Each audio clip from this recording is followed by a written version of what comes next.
Volvemos. Decíamos que en la última parte de la clase del lunes presentamos, desarrollamos el teorema fundamental de las integrales de línea que vinculaba los conceptos o los objetos matemáticos, campo vectorial, campo escalar y funciones vectoriales. Es un teorema realmente muy relevante porque sintetizaba, les decía recién, todo el recorrido que hicimos a lo largo del año. Y los resultados que brinda este teorema tienen una amplia utilidad y aparecen en casi todos los campos de las ciencias fácticas. ¿Cómo repasamos el enunciado? Para una curva regular definida por una función vectorial en un intervalo determinado, desde A hasta B, y dado un campo escalar F con dominio D, recuerden que ese dominio tiene que ser simplemente conexo para que este resultado pueda darse. Ese dominio, para que sea simplemente conexo, significa que va a ser diferenciable en C, entre otras cosas. Entonces, la integral curvilínea del gradiente de ese campo escalar F, donde el campo escalar F va a ser una función potencial de ese gradiente, es igual a la función F evaluada en el punto final, menos la función F evaluada en el punto inicial. Y este resultado era realmente impactante. ¿Por qué? Y porque si yo tengo una curva acá, este es el punto inicial, y este es el punto final, y sobre esta curva aplica de alguna manera un campo escalar F, ¿se dan cuenta? Sobre esta curva aplica un campo escalar F, este trabajo, ¿no? Porque la integral de línea es un trabajo que suponía que hace el campo vectorial gradiente de F para llevar una partícula de A hasta B, se puede calcular directamente como la función de campo escalar o función potencial F evaluada en el punto, esto está al revés, en el punto final, menos esa función potencial evaluada en el punto inicial. Muchas veces el campo vectorial puede tener una complejidad determinada que haga que sea muy difícil resolver el trabajo mediante el recurso de la integral de línea. Entonces ahí aparece la potencia de este teorema, porque si nosotros conocemos la función escalar, cuyo gradiente es el campo vectorial que está operando sobre la curva, podemos directamente con la función escalar calcular esa integral de línea o ese trabajo. De acá se desprenden, de este teorema se desprenden dos o tres resultados que son prácticamente intuitivos, pero son muy interesantes. ¿Por qué? Por un lado,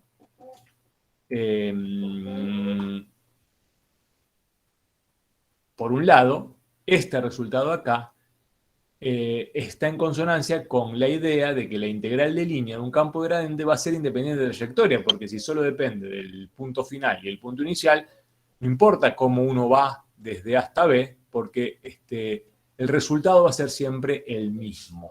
¿Está bien? Esa es una de las propiedades de los campos de gradiente o campos conservativos. Son independientes de la trayectoria. La integral de línea que calculamos sobre ellos es independiente de la trayectoria. ¿Está bien?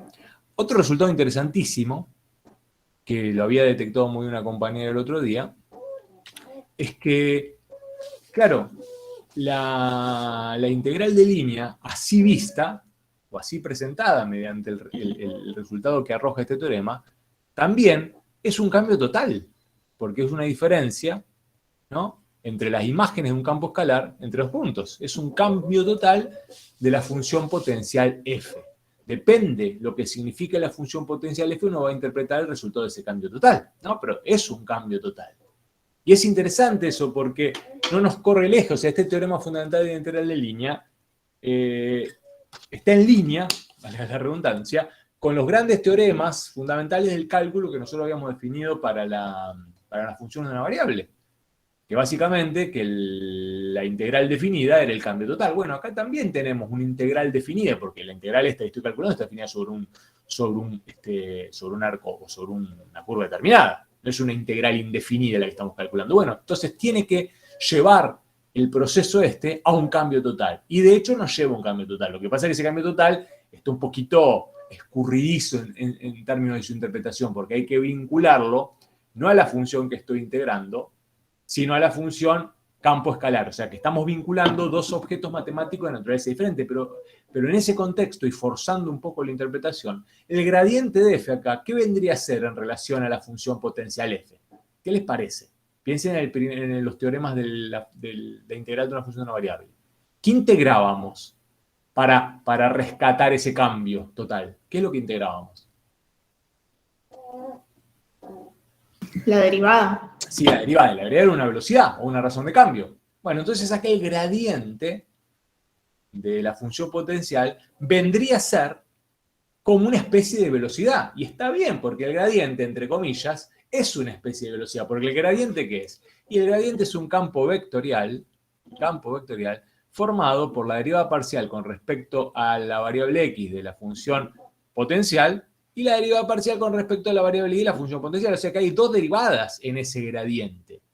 Y ese gradiente da una idea de la velocidad del cambio del campo escalar, ¿no? Y claro, porque esas derivadas parciales están referidas, obviamente, al campo escalar, que es la función potencial en este caso. ¿Se observa la relación que podemos establecer entonces entre este teorema y lo que habíamos aprendido, discutido, definido para el caso de las funciones escalares de una variable? Obviamente, es un resultado un poquito más restringido porque está hablando de una velocidad determinada, pero no está mal, o sea, está bien la relación. ¿Lo detectan? Chicos, chicas. Sí. Bien. Obviamente, y como consecuencia de los resultados que estamos viendo, la tercera propiedad o la segunda propiedad fundamental que se desprende de este teorema, o corolario de este teorema, es que la integral de línea sobre cualquier curva cerrada va a ser cero, claro, porque es calcular la función potencial, f en el mismo punto sobre el cual partí. Obviamente esta diferencia de imágenes me va a dar cero. Entonces lo que tenemos que manejar nosotros son estos tres grandes resultados que son los corolarios del teorema. Estos dos pasan a ser propiedades de los campos conservativos, muy interesante, y esta es una interpretación asociada a lo que veníamos discutiendo en relación al cálculo integral. Bueno. Bien. Ahora, vamos a tratar de poner en contexto el problemita que estábamos discutiendo el otro día. ¿Se acuerdan? Los dos campos vectoriales y las dos trayectorias. Bueno, supongamos que el problema que tenemos, que da origen a esos objetitos matemáticos o modelitos matemáticos que discutíamos, es que un equipo de windsurf por el Río de la Plata nos contrata a nosotros para que colaboremos en elaborar una estrategia de carrera. La regata supone recorrer una distancia lineal de 40 millas, ¿no? Más o menos como si fuéramos de acá hasta acá. Aunque la trayectoria a seguir depende del viento. ¿Por qué? Y porque sobre el río, va a haber un campo de vientos, que es un campo de fuerzas, que es un campo vectorial, que puede ser así, ¿estamos de acuerdo?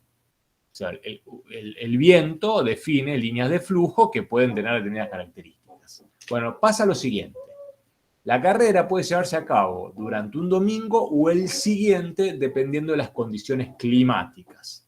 Entonces, para tomar la mejor decisión, nos informan la predicción del viento para ambos días y nosotros construimos un modelo matemático adecuado en ambos casos. Está bien que es este primer domingo y este es el segundo domingo. Las leyes son las que habíamos visto el otro día. F es 1, 2 y G es 1, 2 menos X. Esos dos campos vectoriales van a generar líneas de flujo diferenciadas, que van a explicar el clima o el efecto del viento en esos dos domingos diferentes. Primero, y esto es importante, más allá de que ya hemos visto estos dos campos, ahora, ¿cómo definirían cuál de las dos gráficas corresponde a uno o al otro? ¿Qué les parece? ¿Qué tendrían que hacer?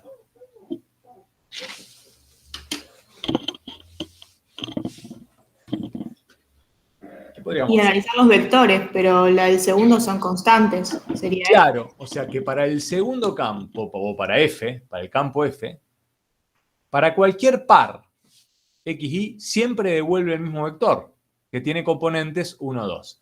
La trampita, que no es una trampita, es un problema del graficador, es que los vectores acá aparecen como normalizados, es decir, todos tienen el mismo módulo. Lo cual está bien, porque acá tienen todo el mismo módulo, pero no tienen el módulo igual a 1 como acá. Están normalizados módulo 1. ¿Por qué? Porque si yo hiciera realista y respetando las intensidades propias del campo vectorial, para cualquier par, XY me tiene que volver el vector 1, 2. Es decir, el vector 1, 2 es una cosa así. ¿Se dan cuenta? Serían así. ¿Por qué no lo hace así el graficador? Porque el graficador los normaliza, hace que todos los vectores, las imágenes tengan módulo 1. O sea, respeta la dirección y el sentido, como verán, pero los hace de módulo 1. Eso es un convenio típico entre los físicos para interpretar de mejor manera los campos vectoriales y su efecto sobre los objetos. ¿Está bien? O sea, simplemente para que no se superpongan. Claro, exactamente. Para que no se superpongan unos por otro y uno pueda ver bien las líneas de flujo, sin que se estorben entre sí. Perfecto. Una pregunta, para graficarlo es igual, o sea, están con esos orígenes porque quedó, ¿no? Como que se podría graficar en cualquier origen siempre claro. que sí. Sí, exactamente. Claro, porque fíjate que si uno grafica todo el campo vectorial con la densidad de todas las imágenes, es una mancha. No podés. Claro, pues digo, esto es como una selección, pero estaría en todos lados. Exactamente. Fíjate que yo tengo acá, les recomiendo, en GeoGebra tiene una aplicación sencillita, que alguien que hizo para GeoGebra, que es algo así. Pongan dibujar campo vectorial en GeoGebra y le va a esta aplicación. Fíjense, acá yo puedo poner una línea de flujo era 1, ¿no? La otra era 2. Y me hace ese que estábamos viendo ahí, ¿lo ven? Que está normalizadito. Acá uno puede manejar la densidad a dónde quiero ubicarlos, centrarlos. Acá el largo de la flecha. Y acá, acá uno puede manejar la densidad. ¿Se dan cuenta? Ahí está. ¿Podrías pasar ese link? ¿Podrías pasar ese link para después verlo? Sí, te lo pongo acá. Tiquitín, lo pongo ahí en el chat. Porque, bueno, es hay otra opción. Después me parece muy práctico porque es bastante intuitivo y es directo. Después jueguen con ese. Lo pongo acá. Ahí está. Y ahí lo teníamos. A ver, estaba por acá. Bueno, vámonos a más realista. Sería ese que estamos viendo recién. Bueno, vuelvo al PowerPoint. Bien, entonces está claro que el campo F es este. La forma de hacerlo es justamente la que hicimos recién. Si uno quiere hacer lo mismo para el campo G, lo que tenemos que hacer es calcular algunos vectores y ver si coinciden con lo que están en el otro, en domingo. Lo que pasa es que van a coincidir otra vez, no en módulo, pero sí en dirección y sentido, porque los graficadores generalmente los normalizan como les dije recién. Entonces G, por ejemplo, en 1, 1, G en 1, 1, que el G en 1, 1 sería acá, está bien, en este punto, voy a calcular qué imagen le corresponde. Lo anclo en el punto que lo estoy calculando. Entonces me va a quedar 1, 1, ¿no? ¿Se dan cuenta, chicos, chicas? Es 1, 1, porque es 1, 2 menos 1, 1. Entonces me va a quedar, está normalizado, pero sería este. ¿Lo ven? Está bien. Puedo calcular otro en el 1, en el 0, a ver, en el 0, 1. En el 0, 1, por ejemplo, campo G. En el 0, 1 me va a quedar algo así como 1, punto y coma, 1 otra vez, ¿no? Qué vivo que soy. El 0, 1, 0, 1 es este, me queda igual. Fíjate que paralelo, 1, 1. A ver, quiero uno de los torciditos de esto. Por ejemplo, lo puedo calcular en el... Ahí está, mirá, ahí lo vi. Lo calculo en el 0, en el 2. Este lo hice mal. En el 0, 1, 0, 1 me queda 1, 2 me queda, ¿no? En el 0, 1, 0, 1 me queda 1, 2. ¿Está bien? Es diferente. ¿Lo ven?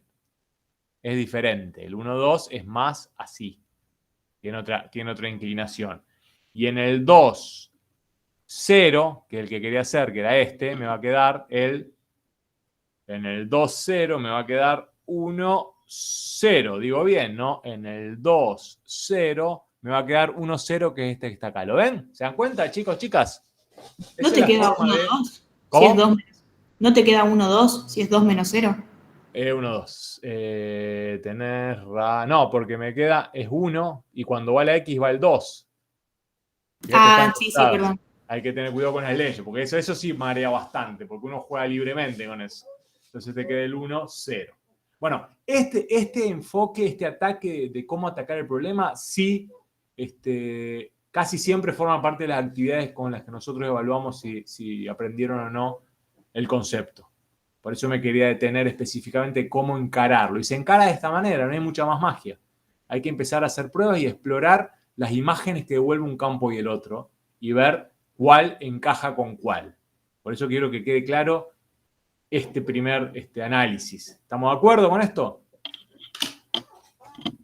Sí, o sea que en un final podrían poner el mismo, digamos, un Sí, problema similar. este ejemplo que estamos discutiendo ahora en su contexto es perfectamente un ejemplo de final, una actividad final esta que estamos discutiendo ahora. Perfectamente. Debe estar adaptado, esto lo adaptamos a algún examen final, este problema. ¿Está bien? Bueno, ¿qué sigue? Lo que seguía, ¿se acuerdan el otro día que proponía, los otros no iban a proponer, los que querían hacer windsurf, dos posibles estrategias que ellos hacían habitualmente. Una era la estrategia directa, dada por la recta roja, que une las 40 millas, y otra, la estrategia dada por la curva rosa. Cada una, obviamente, son distintas, se originan con dos funciones vectoriales diferentes. La RD era 8T0, es decir, fíjense que es si yo le busco la paramétrica de la primera, de la curva D, ¿qué nos quedaba? Voy a decir que X igual a T, que X igual a 8T, y es igual a 0. Entonces, con T se mueve entre 0 y 1 medio. ¿Qué quiere decir? Que cuando T vale 0 estoy acá, o acá, que es lo mismo, pues están las dos en el mismo lugar, en los dos domingos diferentes, y cuando T vale 1 medio llega hasta el 0,4, que es este punto. Bien, y cuando me da la otra, fíjense que esta define un arco de parábola. ¿Y cómo me doy cuenta? Y bueno, la puedo llevar a la forma cartesiana, porque nos va a quedar que la trayectoria indirecta, que por algún motivo a los windsurfistas les gusta, es 8T, y entonces acá me va a quedar igual a 16T menos que dice acá 32T cuadrado, claro, pero si yo busco la cartesiana y hago los reemplazos, 16T dice acá, ¿no?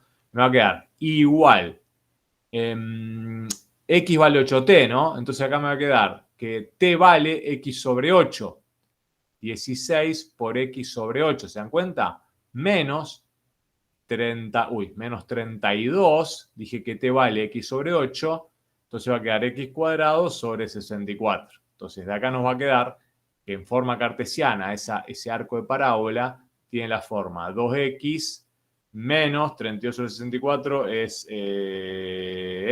menos X cuadrado sobre 2, ¿no? Entonces, ¿es verdad eso? Y los ceros son, si yo saco factor común X, acá me va a quedar 2 menos X sobre 2. Entonces, vale 0 cuando es 0 y en algún lugar me equivoqué, ¿no? Y está bien, y vale 0 cuando es 4. Son las dos raíces que tenemos ahí. ¿Está bien? Y es la parábola para arriba por el menos que tiene acá.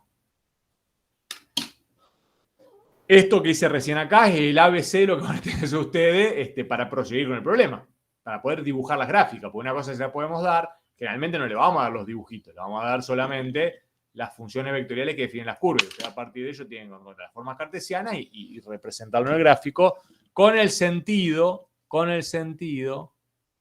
de recorrido, que va a ser así.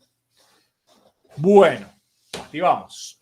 Perdón, profe, ¿podrías explicarlo de la parábola? Porque no lo entendí. O sea, ¿de dónde salió? Hasta acá, fíjate, hasta acá estamos bien, hasta la forma paramétrica estamos bien. O sea, vos tenés que la curva indirecta en su forma paramétrica es una x de t, 8 de t, eso sale directamente de la forma vectorial que nos dan de dato. 16t menos 32t cuadrado. Bueno, lo que hay que hacer con esto es combinarlos, eliminar el parámetro de tal manera que nos quede la forma cartesiana y de x. La forma más práctica es despejar la t de acá, entonces la t te va a quedar x sobre 8. Entonces, donde veas t acá, lo reemplazo sobre x sobre 8.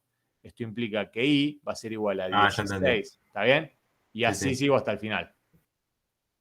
Bueno, esta es la eliminación del parámetro que ya ha sido evaluado también. Lo que pasa es que la complejidad con lo que lo evaluamos en el parcial, quizás fue suave, pero ya se evaluó esto. Bien. Entonces, ¿qué es lo que nos piden en definitiva? A ver, ¿cómo podríamos traducir o qué les parece que le interesa a los windsurfistas? Definir primero cuál de los 2 días es conveniente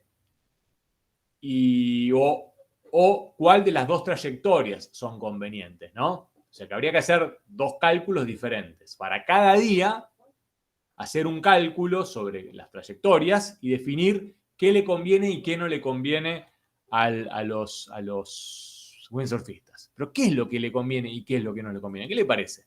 Vamos a escribirlo acá. Y yo creo que la del primer día. Sí, está bien. Pero antes de que la intuición nos guíe en nuestro razonamiento y nuestra prueba, ¿qué les parece que están buscando desde el punto de vista matemático, ahora, desde el punto de vista del valor cuantitativo que uno puede informarle? ¿Qué les parece que ellos están buscando? ¿Que el viento los ayude o los entorpezca? Sería que quede tangente a la curva que recorran para que los ayuden. O sea, suponete que la curva sea esta. Nosotros queremos que el viento, y la quiero recorrer así, queremos que el viento, ¿qué haga? ¿Que haga algo así o que haga algo así? Vamos a poner acá, que haga A o que haga B. A, bien.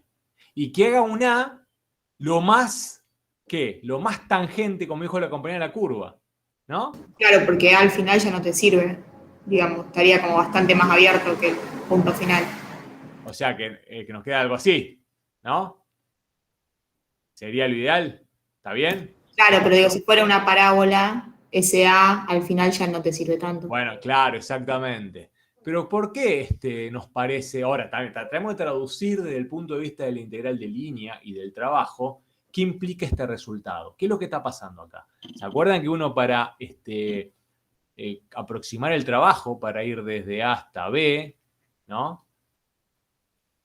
Lo puedo calcular como la integral de línea, pero lo puedo aproximar como una sumatoria de igual a 1 a n del campo F, o el que, como se llame, evaluado en cada uno de R de t asterisco, escalar R delta X delta Y, o sea, R de t, ¿no? Cada uno de esos vectorcitos, ¿no? ¿Está bien? ¿Esto qué era? Esto es el módulo de ese F evaluado en R de t asterisco para cada punto, depende de cuánto es nuestra partición. Acuérdense que lo que hacíamos acá era particionar el intervalo de integración en los n subarcos, aproximarlo con los vectores y a partir de ahí proponer los productos escalares. Este R de t asterisco en el límite se transforma en el diferencial R o en el R' que constituye el cálculo integral de línea en forma exacta, pero bueno, quiero ver la aproximación ahora. Va a ser por el módulo de R de t asterisco, que es el vectorcito de apoyo, por el coseno del ángulo que forma. El coseno este va a tener un valor máximo ¿cuándo? Cuando el ángulo sea ¿cuánto? Para el mismo lado. O sea, sí, el ángulo sea 0. ¿Se dan cuenta? Entonces, lo que uno trata de proponerle después se lo vamos a traducir en términos de, porque supónganse que no saben matemáticas, después se lo vamos a traducir en términos de qué tiene que hacerle el viento. Pero lo que tiene que ocurrir es que idealmente las líneas de flujo o el campo vectorial sea lo más paralelo que se pueda, al sentido de recorrido de la curva. ¿Está bien? ¿Qué quiere decir eso? Desde la traducción matemática, que el campo vectorial sea lo más paralelo que se pueda a los vectores tangentes en cada punto de la curva donde se está aplicando el campo vectorial. Que es lo que idealmente nosotros quisiéramos. Eso va a llevar a que el trabajo que haga el campo vectorial sea positivo, pero además sea máximo, ¿no? ¿Se dan cuenta? Porque mientras más paralelitos están estos vectores a la curva, más grande va a ser por el tema del coseno el valor del trabajo. O sea que está bien que el valor ese del trabajo sea muy grande. ¿Qué les parece? ¿Quién está haciendo el trabajo? ¿Quién está haciendo el trabajo? El campo del viento. El campo de viento. O sea, sí, está bien que el trabajo del campo de viento sea gigantesco. así yo tengo que hacer poco trabajo. Así que la energía me dejo llevar por el trabajo que está, o la energía que está poniendo el campo vectorial. ¿Se dan cuenta? Entonces lo que hay que decirle a los windsurfistas ahora justamente es que traten de elegir una trayectoria con un sentido de desplazamiento que sea lo más paralelo posible a las líneas del campo vectorial, del campo de viento, a la línea del viento, supóngase, a donde apunte el viento. Vuelvo atrás, y eso sería, en el caso, voy a borrar acá, en el caso del primer campo, en el caso del segundo campo se ve un poco más confuso, pero en el caso del primer campo, fíjense interesantes. Hay una trayectoria, que es esta, ¿la ven? Que da la impresión de que está siempre bastante paralela a las líneas del campo, ¿lo ven? Daría la impresión de que el trabajo que está haciendo sobre la trayectoria indirecta acá es alto, mayor que 0 y alto. ¿Por qué mayor que 0 y alto? Primero, porque las líneas del campo siempre están acompañando el sentido de recorrido que estamos haciendo, que está haciendo los windsurfistas sobre el río. ¿Se dan cuenta? Sobre la curva. O sea que el campo tiene que ser el trabajo tiene que ser positivo. Pero además, digo que va a ser más alto que este. ¿Por qué? Y porque acá también va a ser positivo. Acá también va a ser positivo. Bueno, habría que ver, qué sé yo, habría que ver acá. Acá me entra la duda. Acá también va a ser positivo. No sé cuánto va a ser el valor, pero acá también va a ser positivo. ¿Lo ven? Que va a ser siempre positivo. ¿Se dan cuenta? En estos dos casos. O sea que, en principio yo le diría, la verdad, que trata de hacerlo el primer domingo. Por ahora. Por ahora. O sea que este primer domingo es un día recomendable. ¿Lo ven a eso? ¿Por qué? Porque el trabajo lo va a estar haciendo el viento. Y eso va a ayudar a que nosotros vayamos más rápido sobre nuestro botecito. Después vamos a hacer el cálculo. Se puede hacer el cálculo fácilmente de esto. Ahora vamos a ver cómo, pero hasta ahí estamos de acuerdo. Cuando uno analiza el otro día, la cosa empieza a ser más difusa. ¿Por qué? Bueno, acá, sobre la trayectoria rectilínea esta, el trabajo ¿cómo va a ser? Indudablemente, ¿cómo va a ser acá? En relación a, ¿va a ser positivo o negativo? Sobre esta.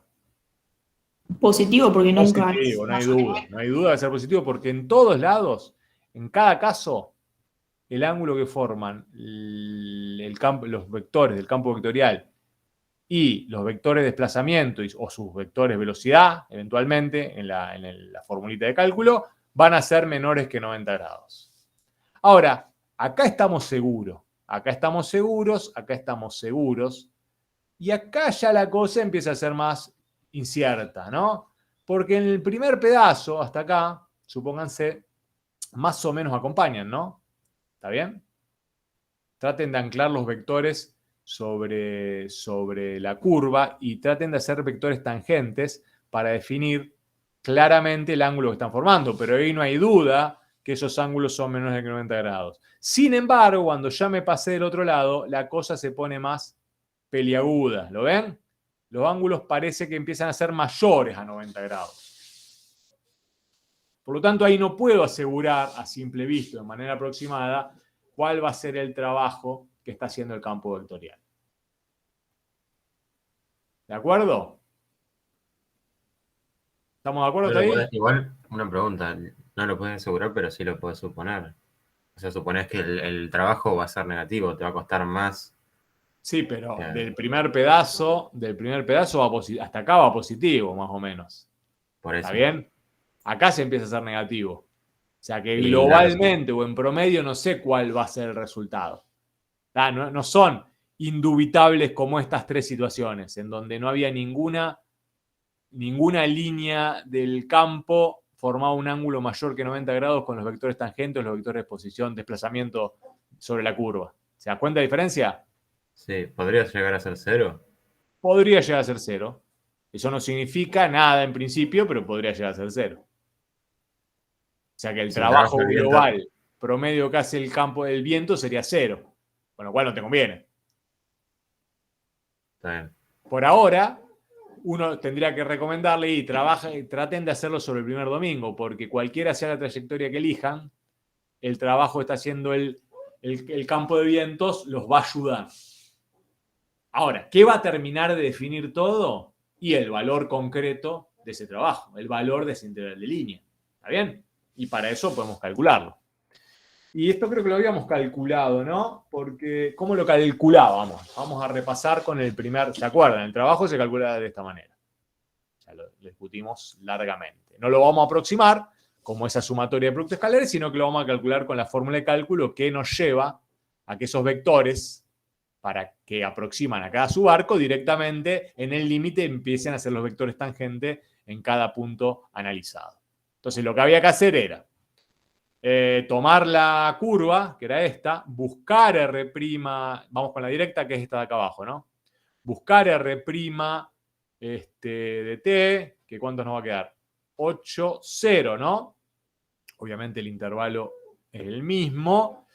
Y lo que hacía luego era, componer, para calcular el trabajo, esto es A y esto es B.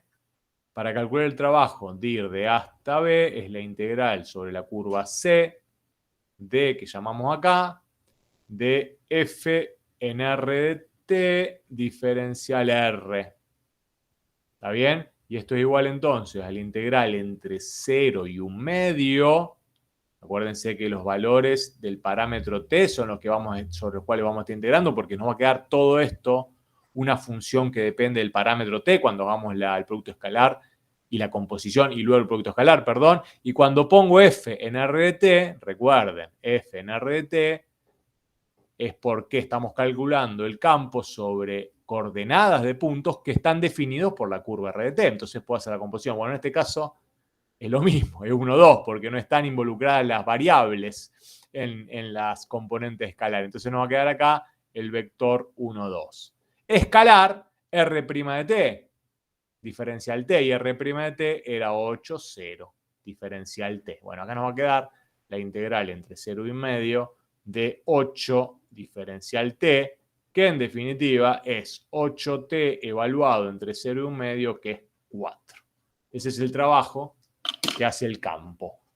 Pero ese trabajo que hace el campo, sí. F en R de T no es 8T0. No, porque está bien, no. Sí, no, porque fíjate que F en R de T, las componentes escalares, no dependen de las variables X e Y. Entonces directamente es 1, 2. ¿Te das cuenta? Ah, claro, son constantes. Ahí son constantes, exactamente. Entonces ese trabajo nos da 4. Ese trabajo, ojo, si este campo F, que creo que ya lo vimos el otro día, fuese un campo conservativo, perdón, si este campo vectorial F, sí, fuese un campo conservativo, este 4 también es un cambio total en la función potencial F. ¿Qué será la función potencial F? Andá a saber lo que es. La función potencial F deberá ser un campo escalar que nos informa sobre la potencia, la intensidad o lo que sea del viento, pero en términos escalares.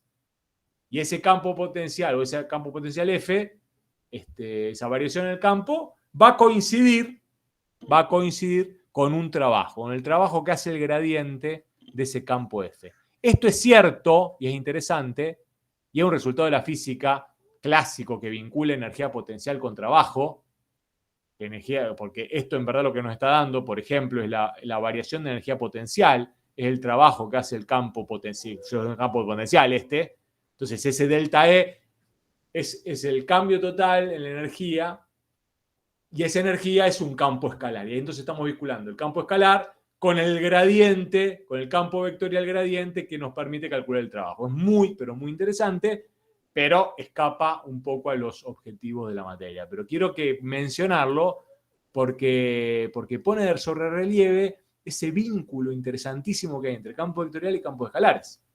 O sea, cuando uno tiene un campo de fuerzas, lo que tiene por detrás, campo vectorial de fuerza, lo que tiene detrás, si el campo de fuerza es conservativo, una función energía escalar que nos permite dar un valor numérico, un valor escalar al efecto de ese campo de fuerza sobre lo que uno está estudiando. ¿De acuerdo? Ya habíamos discutido nosotros que este campo F era un campo conservativo. Por lo tanto, tenemos un delta F que se corresponde con ese trabajo que calculamos con la integral de línea. Después vamos a volver sobre eso.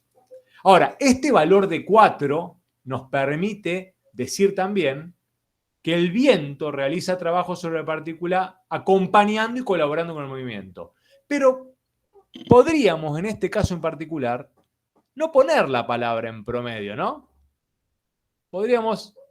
Uno puede ponerlo por cauto, en forma cautelosa, pero podríamos evitarla en este caso, ¿no? Porque el promedio, ¿qué refiere? En promedio refiere cuando uno no está muy seguro que al ver el valor de trabajo, como el valor de trabajo es una evaluación global sobre lo que pasa sobre toda la curva y no punto a punto, uno no puede asegurar que un valor positivo de trabajo nos dice que en cada instante de la curva el campo vectorial ayuda al movimiento. ¿Se dan cuenta de eso?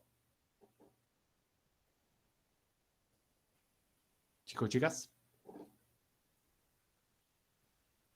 Sí. Bien, por eso decimos en promedio que está bien. Ahora, en caso particular, si yo los forzara a ustedes a decirme, ¿pueden asegurar que en cada instante de la curva, en cada momento, en cada punto de la curva, el campo vectorial en particular F, ayuda o colabora en el movimiento de los windsurfistas? ¿Usted qué diría? Y que no. Perdón, ¿en el recto o en el recto? No, en el rojo, en el rojito este. Estamos calculando sobre el rojo, el directo. ¿Qué dirían ustedes? Entonces sí. Claro, sí, pero ojo, no porque el trabajo da mayor que 0. Ojo, que el trabajo de mayor que 0, insisto, da un valor promedio sobre indica un comportamiento promedio global sobre toda la curva, ese valor de 4, porque una variación que hace un análisis global de lo que pasó en toda esa integral de línea.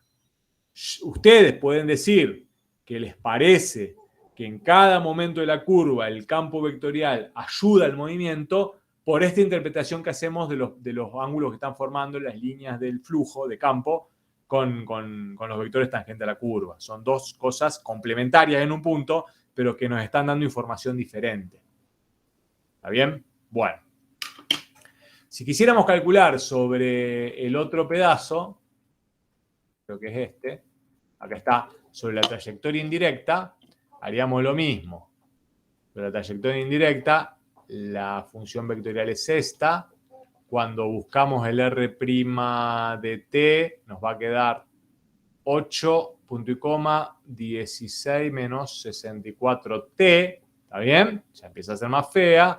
Cuando hacemos la composición, acá es lo mismo, porque otra vez, como no depende de esto es X y esto es Y, como no dependen de las variables, nos queda igual, nos queda 1, 2, 8, punto, coma, 16 menos 64t, hacemos el producto escalar, nos queda, nos queda 8 más 32 menos 128t, evaluado entre 0 y no integré todavía, entre 0 y 1 medio, diferencial t, y acá nos queda la expresión que nos permite calcular el trabajo. En este Una caso. pregunta.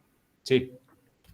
Analizando únicamente el valor que te da el trabajo, digamos, ese promedio, ¿podés determinar cuál es el mejor para...? Sí, claro. Sí, porque el trabajo global es el que justamente el resultado que le interesa al windsurfista. Mientras bien, más grande más sea el valor del trabajo global que hace el campo, menos esfuerzo voy a tener yo, el windsurfista, está bien. ¿Está bien? Entonces lo que uno tiene que comparar en definitiva es estos valores. Creo que lo tengo por acá. Estos de acá. Esos de ahí. ¿Está bien?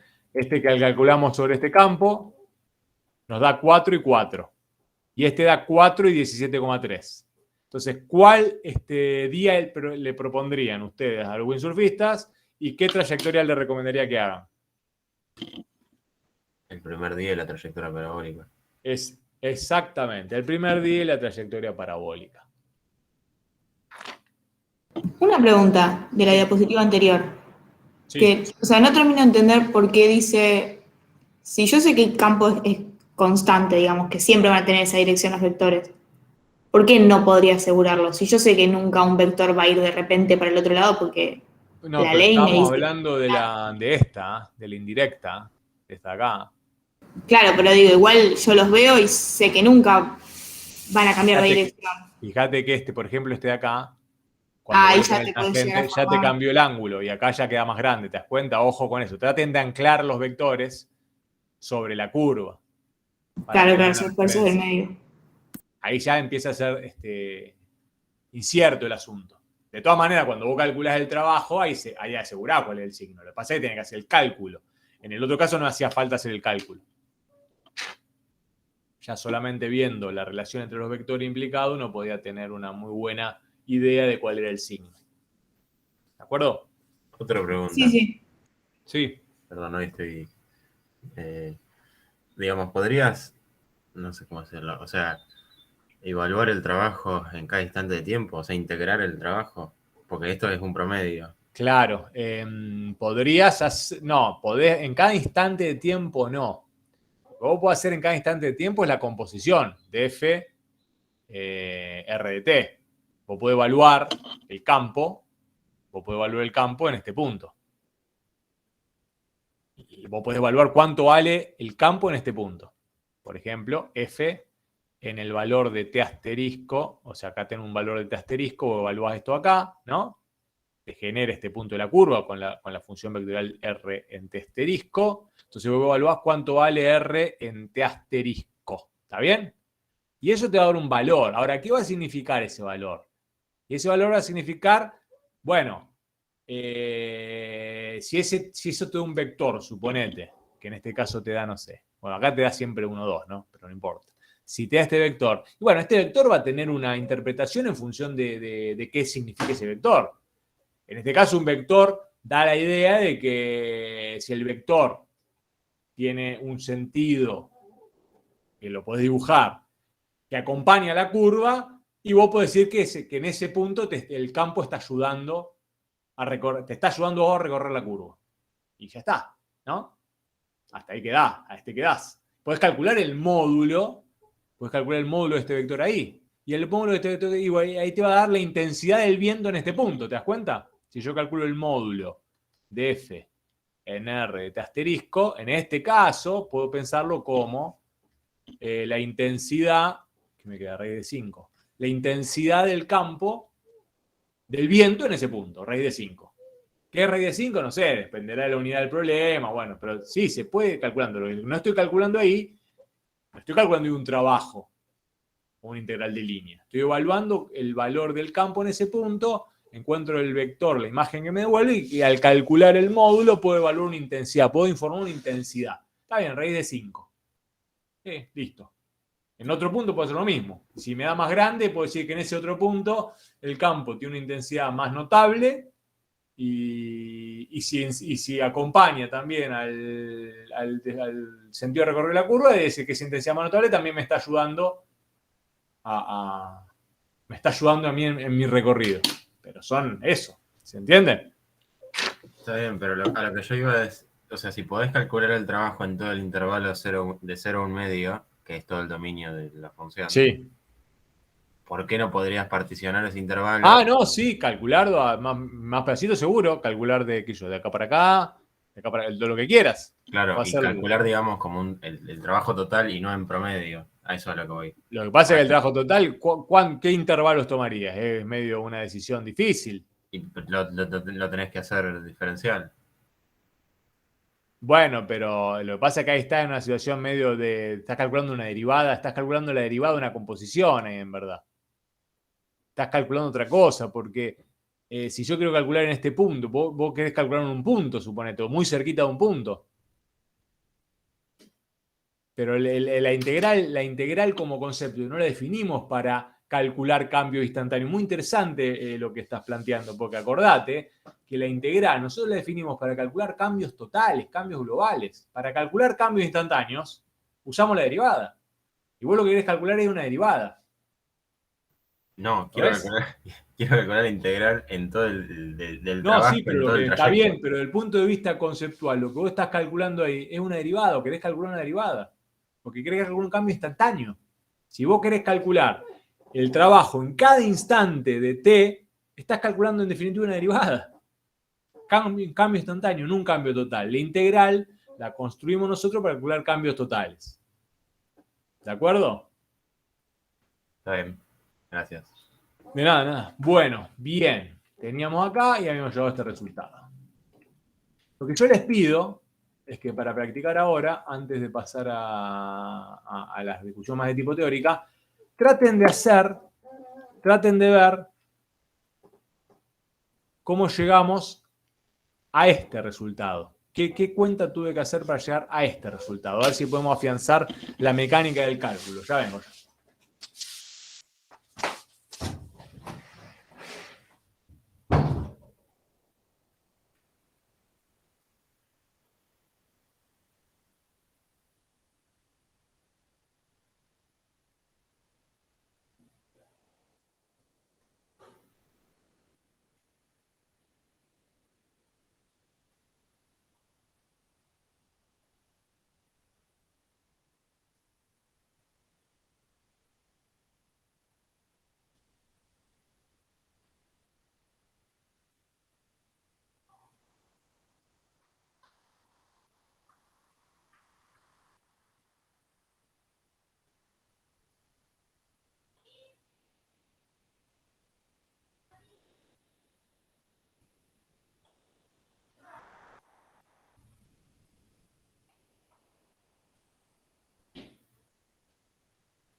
Bueno, salió el cálculo. ¿Cómo sería? Acá un poquito más complicado, pero no tanto más. ¿Por qué? Porque calcular el campo G compuesto en R de T implica en donde veo la X tengo que ver una X de T. Donde veo la Y tengo una X de T. ¿Y de dónde sale en esta X de T? Y de acá. Esto es X de T. Y esto de acá es Y de T. Entonces, G compuesto con R de T va a ser donde va el 1. Acá otra vez no aparece la variable, pero ahora donde va la X va a ir 8T. ¿Está bien? Ahí está la composición. ¿Lo ven? Bueno, hecha la composición, la integral cursa relativamente sencilla. Tengo que integrar entre 0 y 1 medio de los campos vectoriales o vectores. 1, 2 menos 8T, escalar, va a R' en este caso, que va a ser 8, 0, diferencial T. Al hacer el producto escalar nos queda la función en la variable T, que la voy a volar entre 0 y 1 medio, y nos va a quedar entonces 8 diferencial T. O sea, otra vez 8T evaluado entre 0 y 1 medio, que era 4. ¿Está bien? ¿Queda claro esto? ¿El cálculo? Que dé 4 en un caso y en el otro es absolutamente casual. Ahora, ese resultado no debería llamarnos la atención. Lo que sí debería llamarnos la atención, este resultado, que por dos trayectorias distintas nos dé 4 las dos veces. Eso no nos debería hacer sospechar si no estamos ante la presencia de un campo de tipo conservativo. Claro, obviamente no vamos a ir calculando integrales de línea por distintas trayectorias al tuntún, sino que tenemos una forma más sofisticada, refinada, de definir si estamos ante un campo conservativo o no. ¿Y cuál era esa forma? ¿Se acuerdan? Tenía que cumplirse 3 requisitos. Primero, que el campo vectorial, las componentes escalares, las derivadas parciales, fuesen continuas. Segundo, que las derivadas parciales de los componentes escalares cruzadas fueran iguales. Y la tercera condición es que el campo conservativo se defina o se calcule sobre una porción D o sobre una región D que sea simplemente conexa. En este caso, se cumplen las tres condiciones, ¿no? ¿Estamos de acuerdo? ¿Por qué? Y porque si yo veo que esto es P, ¿no? Y esto es Q, así la llamamos, si yo derivo P con respecto a X, me da 0. Derivo Q con respecto a Y, ¿qué me da? 0. Derivo P con respecto a Y, derivo P con respecto a Y para hacer la prueba de las derivadas cruzadas y me queda que son iguales, que son también igual a 0, ¿está bien? O sea que esas dos cosas están cumplidas. ¿Qué me faltaría definir? La función f y las curvas sobre las que estoy calculando este campo conservativo, este campo vectorial, perdón. ¿Se definen sobre una región simplemente conexa? Y sí, porque no hay ningún agujero, ningún punto en donde no pueda calcular el campo vectorial. ¿Está bien? O sea que es efectivamente simplemente conexo. Entonces, este campo es efectivamente conservativo.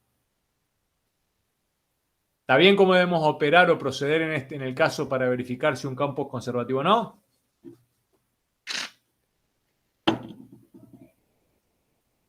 Los escucho. Y las escucho. Bien. Lo que queda ahora, que es lo que habíamos visto al último el otro día, es, está bien, tenemos un campo vectorial conservativo. ¿Podré encontrar la función f, es decir, la, entre comillas, primitiva, tal que la derivada de esa f es el campo vectorial? Sí, lo puedo hacer. ¿Cuál es la propuesta que yo les hago? Hay dos métodos habituales. Para mí el más sencillo y el más redondito desde el punto de vista teórico es el siguiente. ¿Qué lo deberíamos hacer? Lo repasamos otra vez, lo vemos con mayor detalle.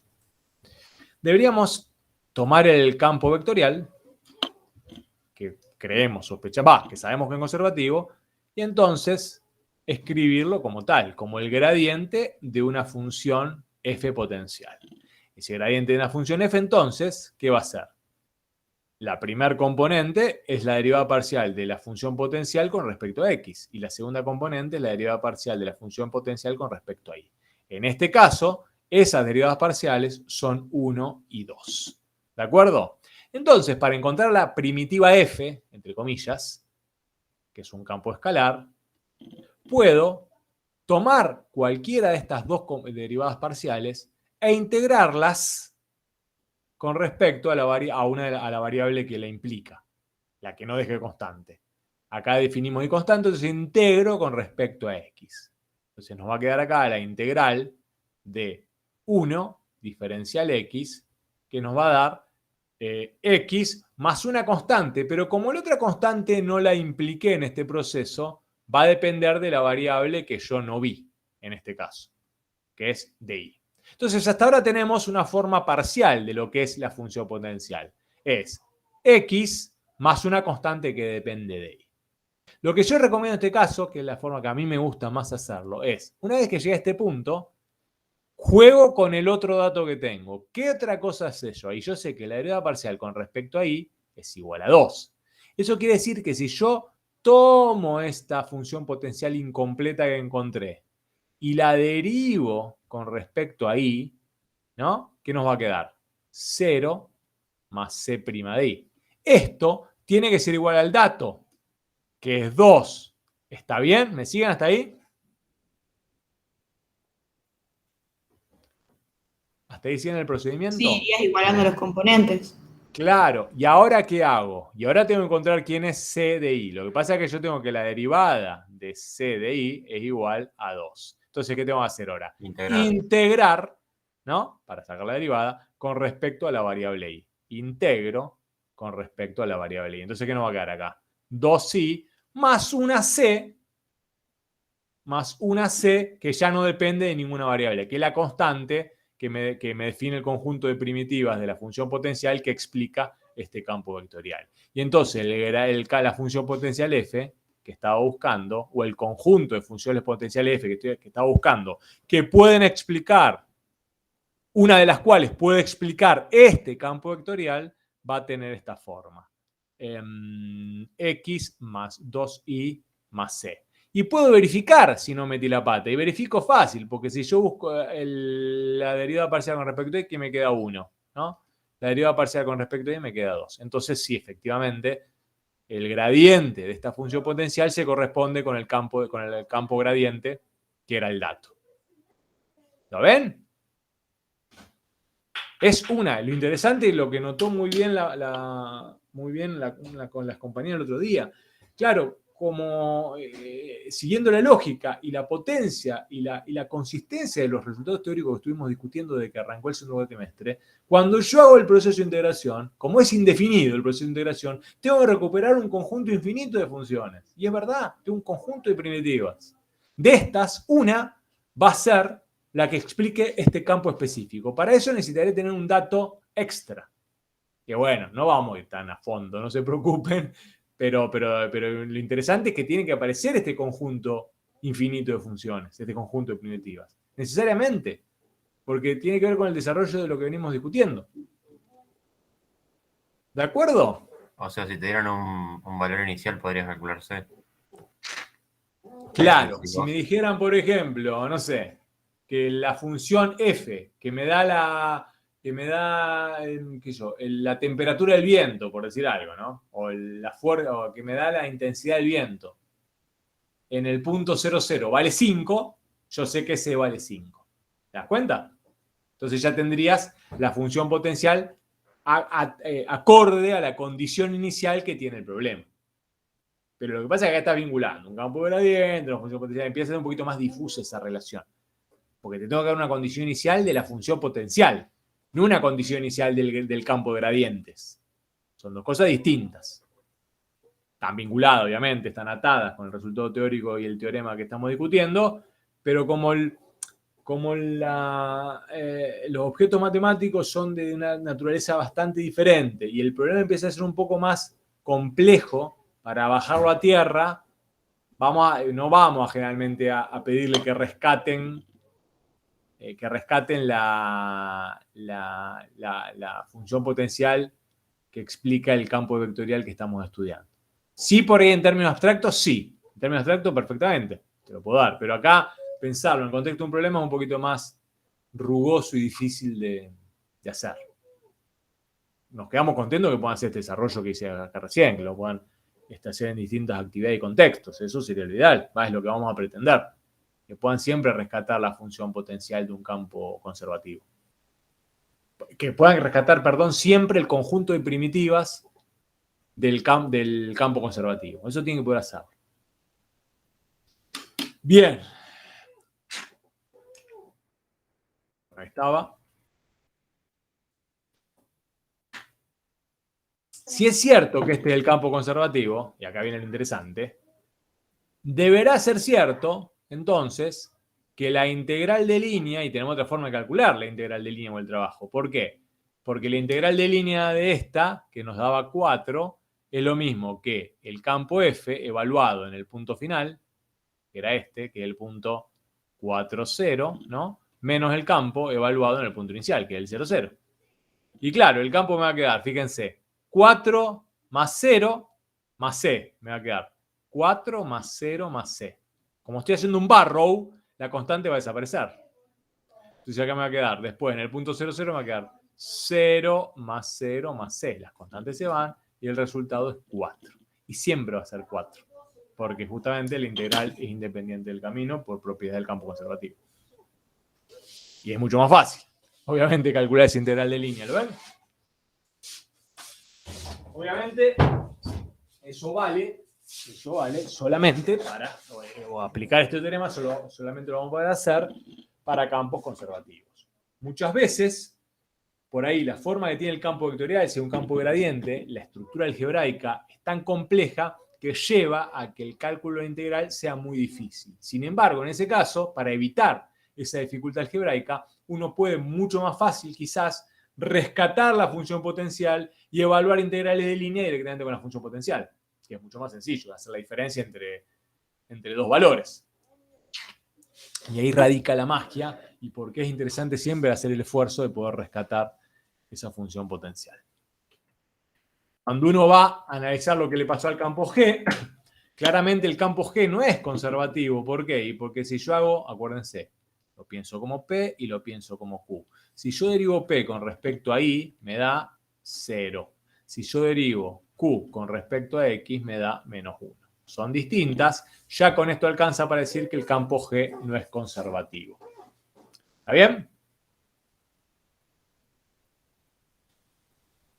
Ahora, ya habíamos visto nosotros, cuando resolvíamos la cuestión del campo G, que la integral de línea por dos caminos era diferente. Eso ya no nos alcanzaba para asegurar que el campo no era conservativo. ¿Qué les parece?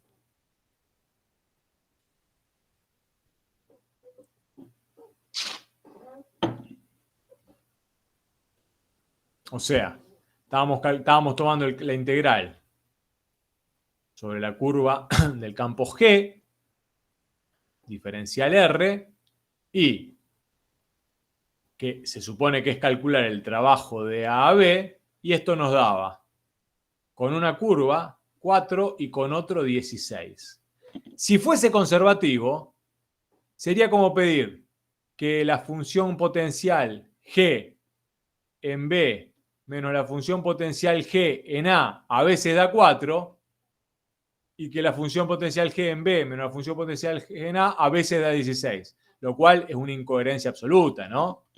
O sea que no puede ser este resultado, que el trabajo sea diferente o que la integral de línea sea diferente cuando estoy uniendo los mismos puntos por distinta trayectoria, es o nos debe obligar a decir que el campo ya no es conservativo. ¿Está bien? Sí, en tarea de aula lo vimos así, como que era más práctico analizar esto primero antes que lo otro. Depende de los resultados de los que uno disponga también, ¿no? Si ya tengo este resultado, ya no tengo que decir nada mucho más que eso. Bien. Bien. Y acá me quedo, porque me quedo pendiente el otro día, si tienen ganas de discutirlo conmigo, porque vamos a cerrarlo, porque las otras cosas me parece que en Tarola ya la vieron, varias cuestiones vinculadas a esto, pero me quedé pensando, en función de lo que plantea la compañía, ¿se acuerdan que discutíamos que teníamos justo el agujero acá? Y eso nos generaba un problema cuando hacíamos esta integral, que íbamos de acá para acá, ¿no? O que íbamos de acá para acá. El trabajo acá nos daba pi y el trabajo acá nos daba menos pi. Acá lo que hice fue adjuntar un mapa del campo vectorial, del problemita ¿no? Y fíjense que si uno ve ahora el campo vectorial salta a la vista de por qué en uno me da pi y en otro me da menos pi. Voy a borrar. ¿Por qué les parece que en uno me daba pi y en otro me daba menos pi? Miren. ¿Qué pasa cuando voy de acá para acá? ¿Qué pasa con las líneas del campo vectorial? Acompañan el movimiento, ¿se ve? Y cuando voy de acá para acá, se oponen al movimiento. ¿Estamos de acuerdo? ¿Hasta ahí me siguen, chicos? Por eso acá da pi y por eso acá da menos pi. ¿Hasta ahí me siguen? Sí. Ahora, era un resultado impactante. ¿Por qué? Porque nosotros habíamos probado que estas derivadas eran iguales, que las derivadas primeras eran continuas, y entonces, si eso fuese cierto, uno sospechaba que el campo era conservativo, pero este resultado propio de los campos conservativos no se está verificando, porque si yo voy de acá para acá, independiente de la trayectoria, era lo mismo. ¿Cuál era el problema? Que estábamos calculando, estábamos trabajando con el campo en una región que no era simplemente conexa. Bueno, entonces, ¿qué quedó ahí en el aire? Bueno, uno podría entonces correrse de esa región que no es simplemente conexa hacia otra región D, en donde sí pueda garantizar que el campo esté sobre una región simplemente conexa. Y bueno, uno puede hacer eso acá. De hecho, fíjense, puedo ir, no hace falta irse mucho más. Yo puedo plantear una circunferencia acá de radio 4, un arco de acá. ¿Está bien? Vamos a ir, yo hice un calculito de acá. de ir del punto este A al punto B. ¿Está bien? Y para demostrar que en esta región, que podemos definir así, miren, así, esta sería la región D, que en esta región el campo va a operar como un campo conservativo, vamos a calcular lo mismo con un segmento de recta, ¿está bien? Que una los puntos A hasta B. Entonces vamos a tener una curva 1 acá y una curva 2 acá. Vamos a hacer primero el trabajo de parametrización. A ver si me siguen. Y de vectorización de las curvas. La curva 1 es un arco de circunferencia, ¿no? Tenemos X y tenemos Y. Tiene radio 4, entonces acuérdense que hago un 4 para antes de multiplicar las componentes. El T lo voy a estar moviendo entre 0 y pi sobre 2, porque es un cuarto de circunferencia. Ahora a ver cómo voy a poner las componentes. Para que esto tenga sentido, y para proponer el sentido contrario, acuérdense, lo más fácil era invertir las componentes trigonométricas. Me va a quedar 4 seno de t, 4 coseno de t, ¿no? Entonces, ¿qué va a pasar acá? Cuando t vale 0 voy a estar en el punto 0, 4, y cuando t vale pi sobre 2 voy a estar en el punto 4, 0. ¿Bien? Ese es C1. ¿Y C2 cómo me va a quedar? ¿Qué les parece C2? Y puedo pedir que X sea T, ¿no? Y si X es T, nos va a quedar que Y tiene que ser igual a 4 menos T, porque tiene pendiente 1 esta recta.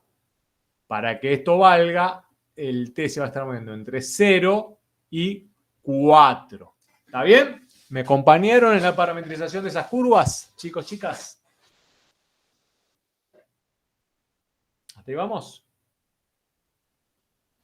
La curva C1, entonces, se define a partir de esta función vectorial. R de t igual a 4 seno de t, punto y coma, 4 coseno de t. Con el parámetro ahí. Y la función C2 se define a partir de la curva, vamos a poner R1, R2 de t, que es igual a t, punto y coma, 4 menos t. Bueno, acá puedo ya rápidamente calcular R' de t, 1, ¿no? ¿Qué va a quedar? 4 seno, la derivada del seno es el coseno, entonces va a quedar 4 coseno de t. ¿Y acá qué me va a quedar? Menos 4 seno de t, las derivadas. Y acá me va a quedar R'2 de t, va a ser 1 menos 1. ¿Está bien? Tengo casi todo. ¿Qué tendríamos que hacer ahora? Vamos a calcular primero el trabajo sobre la curva C1. ¿Está? Entonces hay que buscarla, componer f en R1 de t. F en R1 de t, ¿qué va a quedar? Menos i, ¿quién es menos i? Acá. Menos 4 coseno de t, ¿no? Acá voy a tener que poner, porque acá me va a quedar. Me va a quedar 4 seno de t al cuadrado más 4 coseno de t al cuadrado. Allá arriba, ¿no? En el denominador de este. Pero acá me va a quedar entonces 4, 16 me queda, ¿no? ¿Se dan cuenta por qué me queda 16? Díganme, por favor. Porque me queda 4 al cuadrado seno al cuadrado de t más 4 al cuadrado coseno al cuadrado de t. Saco factor común 16, me queda 1. 16 por 1. ¿Lo ven todos, chicos, chicas?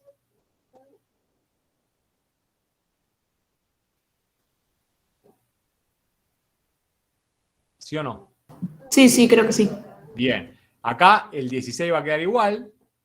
Y acá me va a quedar entonces arriba x, que era 4 seno de t. Perfecto. Hago la simplificación, entonces me va a quedar acá. Menos coseno de t sobre 4, punto y coma, seno de t sobre 4. Ahí tenemos f en r de t. Bien, lo que hay que hacer ahora es integrar para calcular el trabajo sobre la curva C1 para ir desde A hasta B, sobre la curva C1 de f diferencial R es igual a la integral entre quién y quién, entre 0 y pi sobre 2, ¿no? ¿De quién? F en R1 de t, que es esto, que es lo que hice recién, menos 4, menos coseno de t sobre 4, perdón, punto y coma, seno de t sobre 4, escalar ¿quién? Escalar lo que tengo por acá, 4 coseno de t menos 4 seno de t. 4 coseno de t, punto y coma, menos 4 seno de t. Bueno, ya tengo que borrar algo porque no me entra más nada. Voy a borrarlo de acá abajo. Todo esto. Bueno, bueno, no importa, me acuerdo la curva era fácil, la que todavía no calculamos.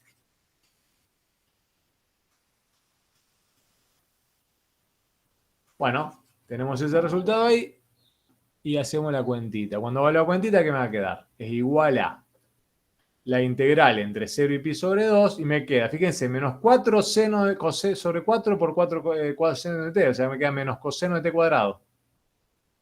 Y me va a quedar seno de t sobre 4 por menos 4 seno de t, o sea que me queda menos seno de t cuadrado. Impresionante. Entonces va a quedar menos 1 integrado entre 0 y pi sobre 2 diferencial t, que me va a quedar entonces menos t entre 0 y pi sobre 2. En definitiva me queda menos pi sobre 2. Bueno, el trabajo para arrastrar una partícula del punto A hasta B por la curva C1 es menos pi sobre 2. ¿Tiene razón el sentido negativo del trabajo? ¿Qué les parece?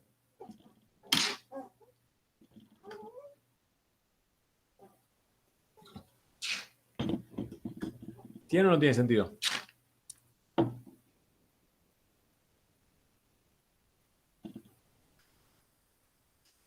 ¿Tiene o no tiene sentido? ¿Tiene que ser negativo el trabajo? Sí, no, claro. no acompaña lo que va como el campo. Exactamente. Si yo me muevo para acá abajo, todos los vectores me están tirando para arriba. O sea que tiene sentido. No sé, da la impresión de que este comportamiento es regular y me tira siempre en contra. Ahora, si fuese cierto la teoría que acompaña a los campos conservativos, ¿cuánto tendría que darnos el trabajo para arrastrar la partícula desde el punto A hasta el punto B según la curva C2? ¿Cuánto tendría que dar?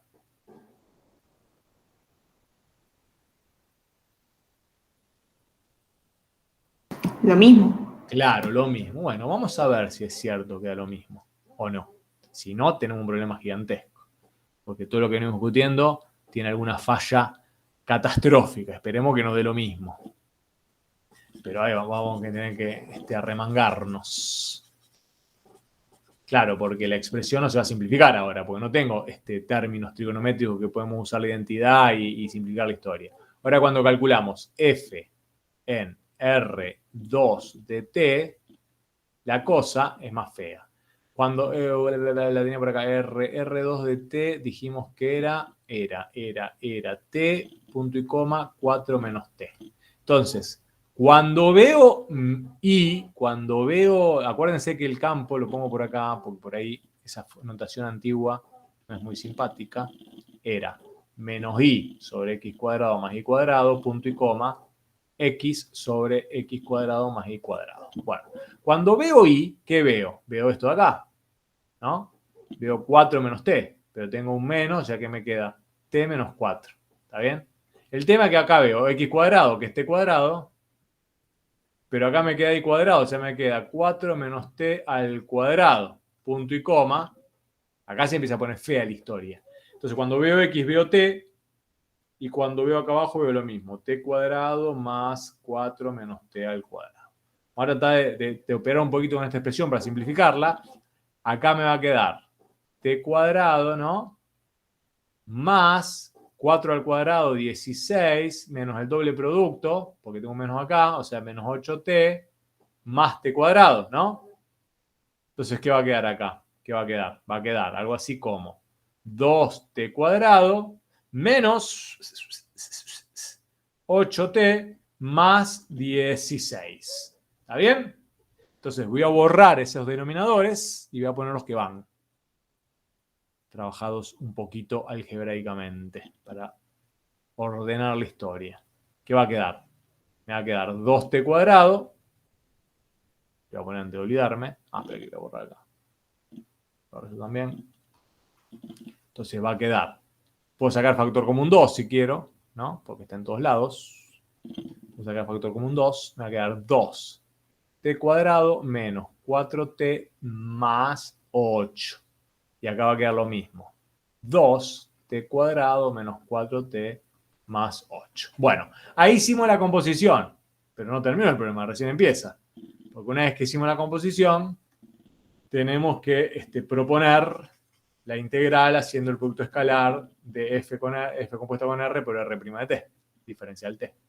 Entonces el trabajo para ir desde A hasta B por la curva C2 va a ser la integral, ya pongo el parámetro, ¿se acuerdan que va entre 0 y 4 acá para recorrerla?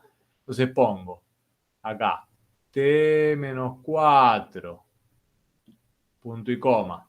Voy a poner d, que es el denominador. Esto vamos a llamarlo d para no anotar tanto. T sobre d. Tin, escalar ¿quién? Y derivo acá. Me va a quedar 1 menos 1 diferencial t. Perfecto. ¿Está bien? Entonces hago los productos, los productos escalar, perdón, y me va a quedar la integral entre 0 y 4 de el 1 y el menos 1 no hace nada, pero tengo un denominador común acá. Acá tengo un d común y acá me va a quedar t menos 4 menos t. ¿Lo ven? Diferencial t.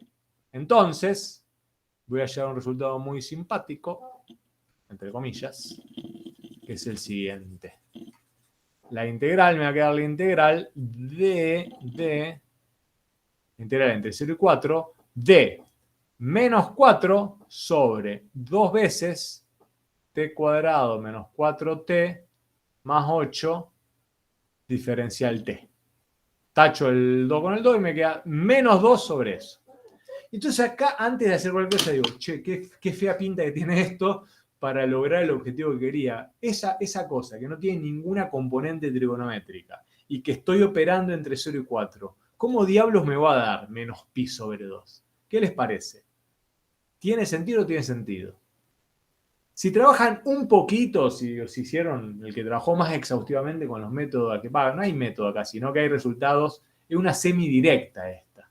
No la voy a integrar acá, quiero que la integremos la voy a hacer en Symbolab para que la vean, pero efectivamente, este resultado de acá, van a ver espectacularmente cómo quiero integrar, vamos a hacer una integrada definida, ¿no? ¿Dónde está? Integral, acá. Vamos a hacer una integral definida. Integral definida. Vamos a integrar entre 0 y 4. Entre 0 y 4. Voy a cambiar el nombre para que nos quede lindo. ¿Qué vamos a integrar? Y vamos a integrar menos 2 dividido. ¿Qué dijimos? T cuadrado. ¿No? ¿Menos qué era? Menos qué. Menos 8, ¿no era? Menos 8, me falta algo. Menos 8t. No. Menos 4t. Porque simplifiqué. Más 8. A ver. Sí, era así porque sacaste factor común 2. Vamos a revisarlo por las dudas. Menos perfecto. Bueno. Esto se supone que si estamos bien desde el punto de vista teórico, tendría que darnos menos pi. Y sí, hay una que no trabajamos tanto. Fíjense. Espectacularmente da menos pi. Porque las raíces son complejas, ¿no? No por la red compleja. Hay, fíjate, no sé si lo vieron ustedes, pero cuando hacemos la sustitución y nos queda esto, 1 sobre 2, b cuadrado más 1, diferencial b, esto es el arco tangente de b, es una directa. Y al meter el arco tangente, ahí se hace la luz y nos aparece el pi sobre 2. Claro, tiene que aparecer en algún lado una función trigonométrica para que me devuelva el menos pi sobre 2, porque si no es imposible que me aparezca ese valor con funciones de tipo polinómicas. Claro, hay en la regla de integración alguien que nos da la manito y hace que el resultado teórico que esperábamos se manifieste. ¿Se dan cuenta?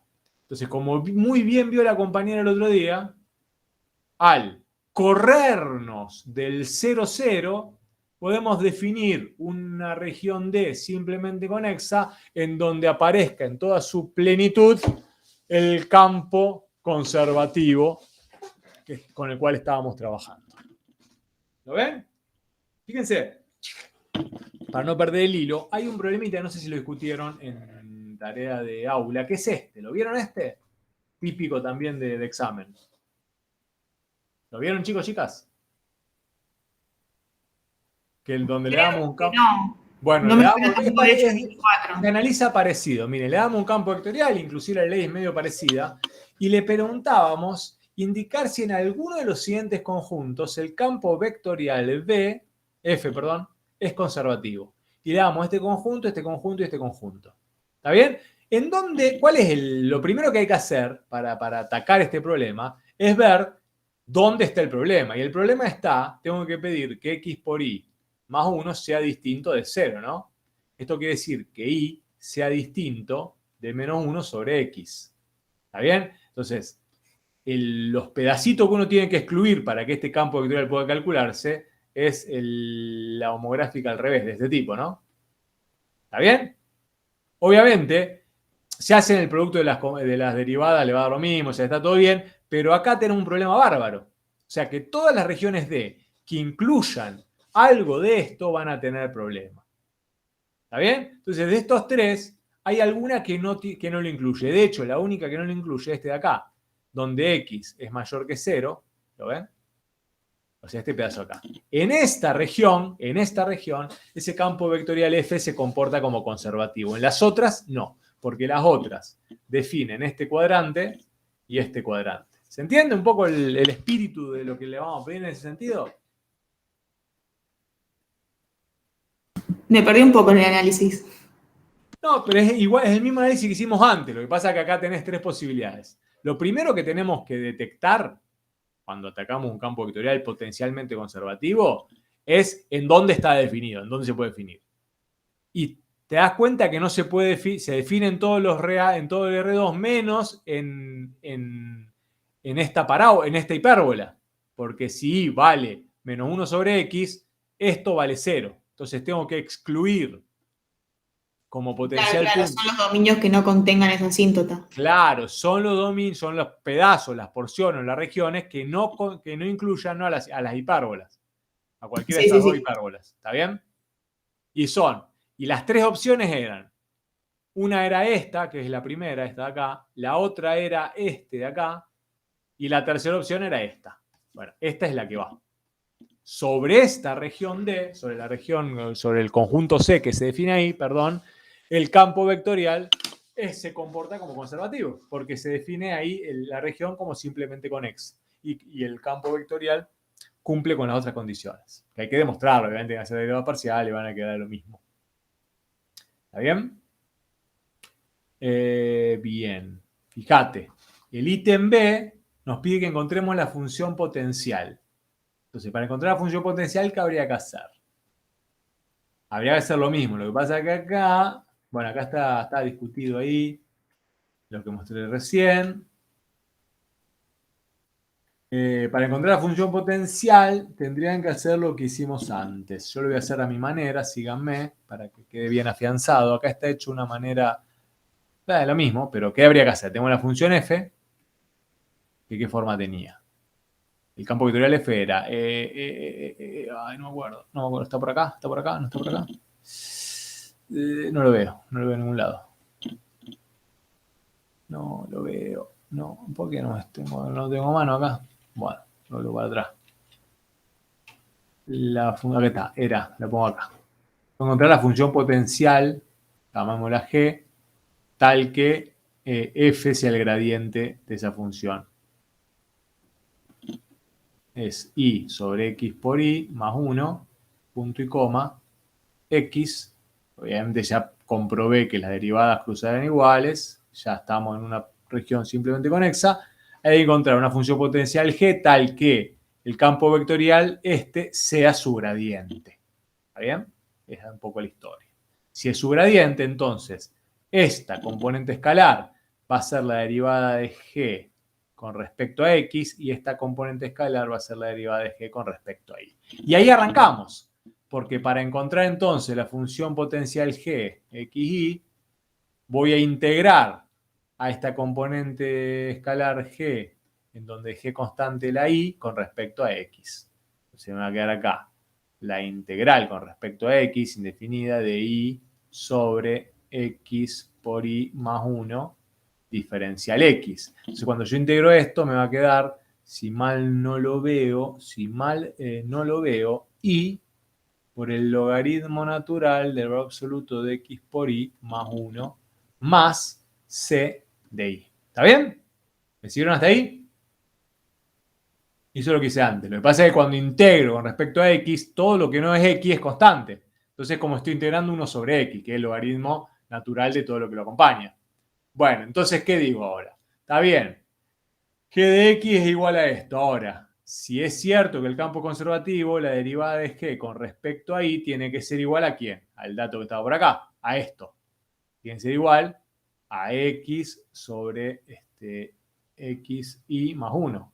Bueno, entonces derivo esto con respecto a y. Al derivar esto con respecto a y, ¿qué me va a quedar? No me queda directamente, ¿qué me queda? Al derivar esto con respecto a y, ¿qué me queda? Me va a quedar x, interesantísimo, sobre x por y más 1 más c' de y. ¿Se dan cuenta que me queda lo mismo? Si derivo esto con respecto a y. ¿Lo ven? ¿Todos? Es un producto. Es 1, es 0. Es 1 por esto sin derivar. Estoy derivando con respecto a y. Me queda una y acá afuera, ¿no? A ver, digo bien, ¿no? Derivo con respecto a y. ¿Qué me va a quedar? 1 sobre x por y más 1. Y es ahí, ¿por qué me quedó una y ahí? Estoy derivando con respecto a x acá. Ah, acá me quedó. Falta algo acá. Acá es una x por y acá, ¿no? Y por x va acá. Entonces me queda x, ahí me quedó. X sobre x más y más 1. Me faltaba una x acá. Me faltaba una x acá. Bien, entonces era x por y. Entonces cuando derivo esto con respecto a y, me queda x sobre x por y más 1. Eso quiere decir que la derivada de c con respecto a y tiene que ser igual a 0. Por lo tanto, si integro esto, si integro el 0, me va a dar que la derivada de c con respecto a y tiene que ser igual a una constante directamente. Entonces llegamos a que la función potencial que estábamos buscando, es horrible, pero bueno, se puede llegar. Tiene la forma g en xy igual a y por x logaritmo natural del valor absoluto de x por y más 1 más c. Horrenda, pero se llegó. A ver si dice bien. Me sobra algo. Y en algún momento derive mal. Porque creo que la X que agregaste no hacía falta. Porque salía no sé, de sí, algo lo hice apurado, pero tampoco la I. En verdad no hace falta nada de esto. Nada va acá. Porque cuando integro ahí, estoy integrando mal. A ver cómo integro acá. Cuando integré acá, que es este de acá abajo, ¿no? La integral te queda. Me queda esto la integral. Logaritmo de x por y. Bueno, sí, está bien, integré mal antes. Esa es la integral. Bueno, igual es relativamente anecdótico en el punto de vista que usted lo va a tener que hacer bien, con cuidado, pero la operatoria es esa. Yo creo que sigan un poco el razonamiento, el procedimiento de lo que hay que hacer. Cuando tengan que ver la función potencial, tienen que hacer todo este trabajo necesariamente para poder rescatar esa función potencial que le vamos a pedir. Bueno, ¿se entiende por dónde va la historia? ¿Qué es lo que nos va a interesar de este tema a la hora de evaluarlo ustedes? Y para que de alguna manera les sirva, porque si lo piensan de esta manera el tema, y si lo estudian de esta manera, nosotros entendemos que le va a servir y que no van a estar memorizando, mecanizando algún tipo de resultado que después no lo van a usar nunca más, sino que va a contribuir a que ustedes tengan una buena formación en el manejo de la matemática, en el razonamiento lógico-deductivo, que les va a permitir disfrutar la carrera. Y lo que nosotros queremos en definitiva es que disfruten el recorrido que van a hacer sobre la carrera. Pero para poder disfrutar la carrera, para poder pensarla como un desafío, donde cada propuesta pedagógica de la distinta asignatura que van a estar cursando le puedan sacar el máximo provecho, tienen que tener un muy buen manejo, nos parece, de este tipo de razonamiento matemático, razonamiento lógico-deductivo, y integrar los distintos conocimientos de los cuales se fueron nutriendo en grandes ideas fuerzas que le permitan ver el todo, el bosque y no el árbol siempre. Lo importante es que uno pueda ver primero el bosque y después se detenga en los distintos arbolitos a sacar el máximo provecho de cada arbolito. Pero el bosque tiene que poder verse. Si uno no ve el bosque, va a estar trabajando medio muy poco eficientemente y no es lo ideal porque van a padecer la carrera si van de esa manera. Esperemos que haya quedado más o menos claro el espíritu que nosotros perseguimos. Bueno, chicos, chicas, por mí habría un montón más de cosas, pero voy a ser un poco redundante, estamos ya cansados, ya es el último día de clases.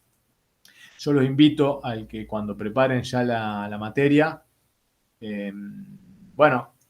vengan a las consultas y ya vengan con la cosita esa más fina y podamos ahí ir redondeando la mejor preparación para el examen.